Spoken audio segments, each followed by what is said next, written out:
Hello বন্ধুরা, আমি আবার চলে এলাম তোমাদের কাছে নতুন একটা রেসিপি নিয়ে। তো রেসিপিটা দেখতেই পাচ্ছ, এই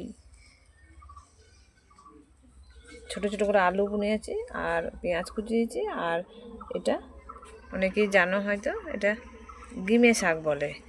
বিশেষত আমাদের গ্রামগঞ্জেই বেশি হয়।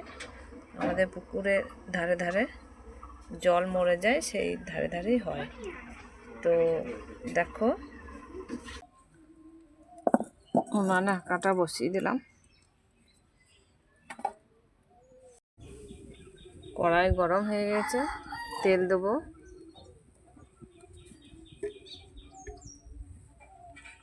তেল গরম হোক।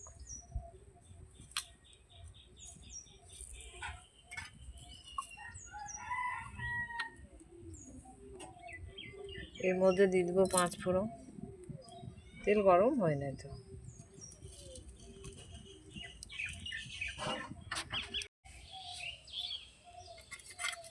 তারপর কটা শুকনো লঙ্কা দেবো।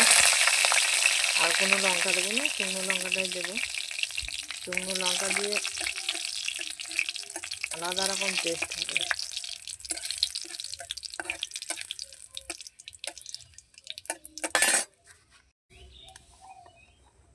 এরপরে দেবো আলু।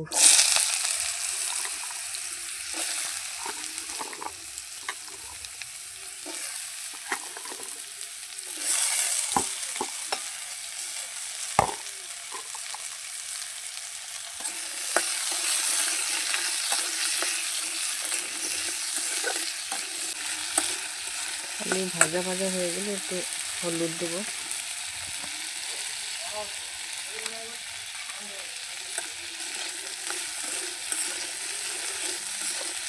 নাড়াচাড়া করে নেবো। আর শাক আর পেঁয়াজ কুচি, ডিমের শাক আর পেঁয়াজ কুচি একসঙ্গে দিয়ে দেবো।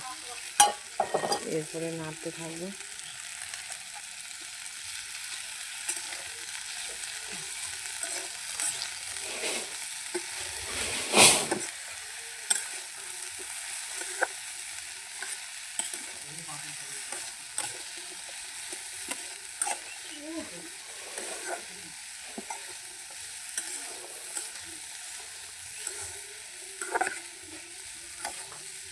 কিছুক্ষণের জন্য চাপা দিয়ে রাখবো।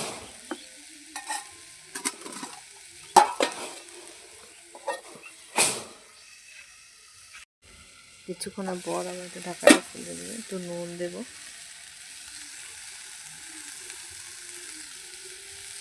খুবই সাধারণভাবে রান্না, একটু নেড়ে চেড়ে নেবো।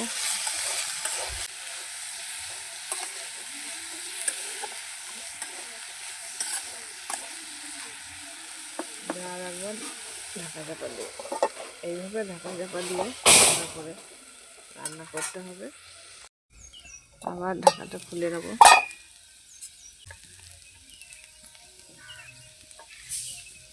নেড়ে চেড়ে নেবো।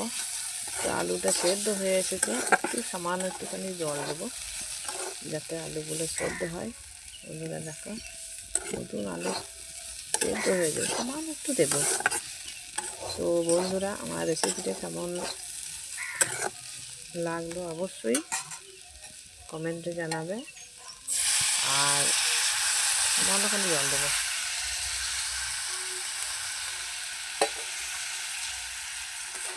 যারা আমার পুরনো বন্ধু, তারা সাবস্ক্রাইব করে দিয়ে একটা পাশে থেকো। আর পুরনো বন্ধুদেরকে বলবো যে একটা লাইক দিয়ে আমার পাশে থেকো।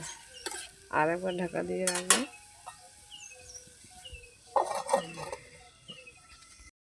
এবার আমি ঢাকা খুলে দেখবো। এই দেখো বন্ধুরা, কি সুন্দর হয়েছে।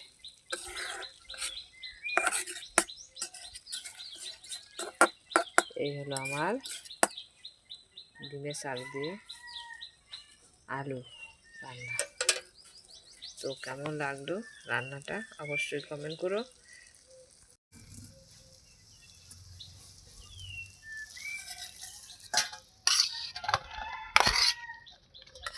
বন্ধুদেরকে বলছি অবশ্যই তোমরা একটু এইভাবে রান্না করে দেখো। দারুণ লাগবে।